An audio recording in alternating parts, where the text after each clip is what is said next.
इंदिरा गांधी के अंतिम 12 घंटे। दोस्तों, तारीख थी 30 अक्टूबर 1984। जगह थी दिल्ली में स्थित सफदरजंग रोड। इंदिरा गांधी एक उड़ीसा में चुनावी रैली खत्म करके घर आई थी। दिन भर की थकान के बाद रात के 12 बजे इंदिरा गांधी सो जाती है। उन्हें यह बिल्कुल भी अंदाजा नहीं था कि उनकी आखिरी रात साबित होने वाली है। फिर तारीख आती है 31 अक्टूबर 1984। इस दिन उजाला भी हर रोज की तरह ही हुआ था। दिल्ली की सड़कों पर हल्की गुलाबी ठंड कुछ तो कह रही थी कि आज कुछ अजीब होने वाला है। सुबह 6 बजे इंदिरा गांधी अपने आवास पर सोकर उठती है। फिर कुछ टाइम योग और एक्सरसाइज करने के बाद वह ठंडे पानी से स्नान कर लेती है। क्योंकि मौसम कैसा भी हो, इंदिरा गांधी अपने योगाचार्य धीरेन्द्र ब्रह्मचारी की सलाह के मुताबिक गीजर यूज नहीं करती थी। इसके बाद इंदिरा गांधी तैयार होती है क्योंकि उन्हें 9 बजे के करीब ब्रिटिश अभिनेता पीटर को अपना एक इंटरव्यू देना था। उसके बाद इंदिरा गांधी नाश्ता करती है। हमेशा की तरह एक अर्थ सिंह की ब्रेड, एक आधा बॉइल्ड अंडा, फल और दूध वाली कॉफी उन्होंने नाश्ते में लिया था। तभी इंदिरा गांधी के डॉक्टर कृष्ण प्रसाद माथुर आ जाते हैं। डॉक्टर माथुर 1966 में इंदिरा गांधी जब पहली बार प्रधानमंत्री बनी थी, उसी वक्त से लेकर समय समय पर उनकी हेल्थ चेकअप करने के लिए आते जाते रहते हैं। हालांकि इंदिरा गांधी को ऐसा कुछ नहीं था, वह शरीर में पूरी तरह से स्वस्थ रहती थी। कुछ देर तक डॉक्टर माथुर और इंदिरा गांधी के बीच इधर उधर की काफी बातचीत होती है। काफी समय बातचीत के बाद इंटरव्यू का वक्त हो चला था। इंदिरा गांधी इंटरव्यू के लिए एक सफदरजंग के घर से पैदल ही निकली, क्योंकि उनका दफ्तर घर की दीवार के बिल्कुल नजदीक था। अकबर रोड के बीच में मात्र एक गलियारा था, केवल उसे ही पार करना था। इंदिरा तेज चलती हुई आधे रास्ते ही पहुंची।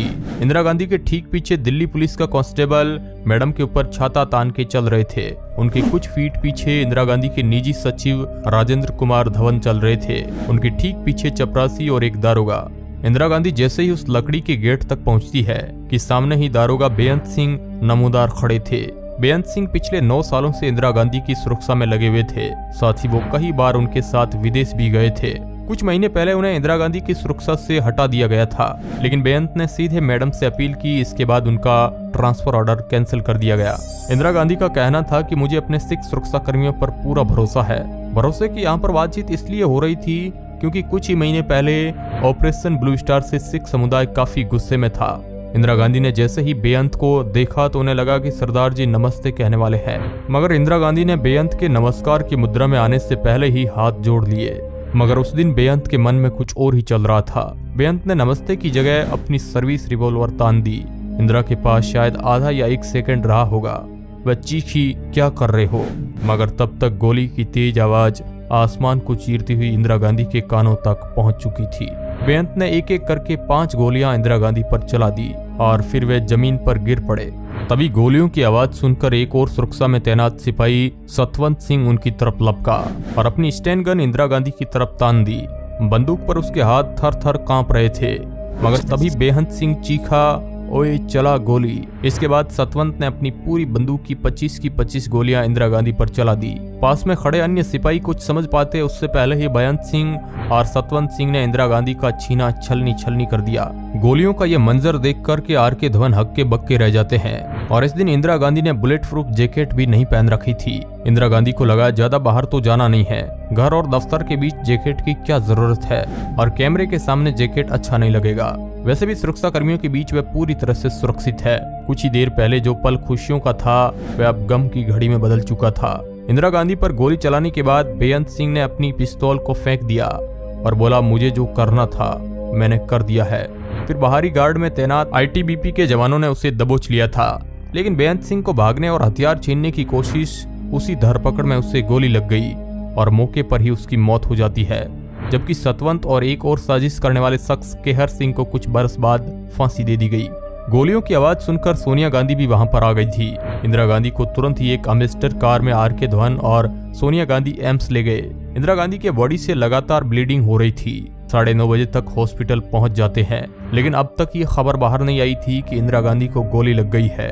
डॉक्टरों की टीम काफी मशक्कत के बाद इंदिरा गांधी के खून से लथपथ शरीर से काफी गोलियां निकालती है। ऑपरेशन थिएटर के अंदर करीब 12 डॉक्टरों की टीम इंदिरा गांधी को बचाने में जुटी थी। गोलियों से इंदिरा गांधी का लीवर फट चुका था।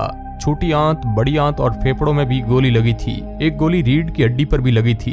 करीब 4 घंटे लंबी मशक्कत के बाद डॉक्टर इंदिरा गांधी के शरीर से ब्लीडिंग रोक पाए। इस दौरान उन्हें करीब 7 गोलियां उनके शरीर से निकाली गई।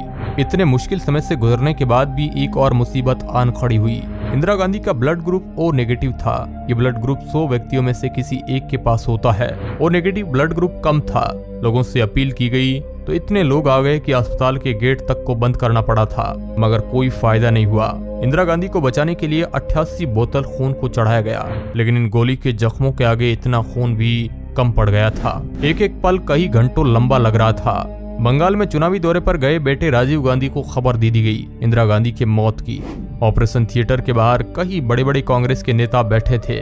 वे लोग भी डॉक्टरों के उस मुरझाए हुए चेहरे के इशारे को समझ गए कि अब इंदिरा गांधी को बचाना बहुत मुश्किल है। वहीं दूसरी तरफ एम्स के दूसरे कमरे में प्रधानमंत्री पद की कुर्सी को लेकर चर्चा हो रही थी कि आखिर अगला पीएम कौन होगा। तब तक राजीव गांधी भी कोलकाता से दिल्ली पहुंच गए। लंबी बातचीत के बाद तय किया गया कि राजीव गांधी को अगला पीएम बना दिया जाए। एम्स के बाहर हजारों लोग इकट्ठे हो गए थे। लोग इंदिरा गांधी के नाम के नारे लगाए जा रहे थे। करीब 2:23 पर इंदिरा गांधी की आधिकारिक मौत की घोषणा कर दी गई। इसके बाद मानो पूरे देश में शोक की लहर छा गई। चारों तरफ लोग आक्रोश से भर गए थे। पूरे देश में इंदिरा गांधी की अचानक मौत से सन्नाटा छा गया था। दूसरे दिन अखबारों की हेडिंग के पन्ने इसी खबर से भरे हुए थे। और जैसे ही उस दिन लोगों को यह खबर लगती है कि इंदिरा गांधी को सिख सुरक्षा गार्ड ने मारा है, उसके बाद कई जगह से सिखों को निशाना बनाया जाने लगा। कई सिखों की गाड़ियों को जला दिया गया। बस, टैक्सी जहां भी दिखे सिखों को बाहर निकालकर पीटा जाने लगा। माहौल काफी खराब हो चुका था। दिल्ली उन दंगों की आग की लपटों से जल रही थी। इसमें कई निर्दोष लोगों को बेफालतू मार दिया गया। इसके बाद देश की कमान राजीव गांधी अपने हाथ में लेते हैं। तो दोस्तों, ये था इंदिरा गांधी की मौत से जुड़ा सच। अपनी राय हमें कमेंट के माध्यम से जरूर बताएं और इस तरह की इंटरेस्टिंग वीडियो देखने के लिए हिस्ट्री टेलीविजन को सब्सक्राइब करें। धन्यवाद।